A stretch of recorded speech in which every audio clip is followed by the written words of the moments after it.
Welcome to Penrose Learning, where we make understanding easy. You begin by verifying the mirror type and why that matters. Hardware mirrors require mounts. Software mirrors need config access. Once done, gather tools and disable power to prevent shorts. Make sure to note connector locations and take a photo for reference.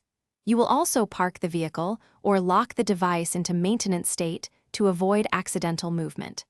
Start by removing trim panels carefully. This exposes screws and wiring, so you can proceed without damaging clips or connectors. Now you remove the assembly and inspect for broken mounts or corroded terminals because a visible fault saves time.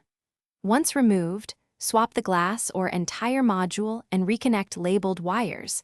This preserves original routing and prevents cross-connection. Test the motor and heater with low-voltage power to verify function before final fitment. After mechanical reattachment, recalibrate the mirror position through the vehicle menu or manual trim to restore correct sight lines and saved presets. Finish by securing trim and torquing screws to specification, then run full functional tests including adjustment range, heating, and folding. This confirms everything is seated correctly. If something still fails, check fuses and run a continuity test on wiring. Poor ground connections often cause intermittent issues.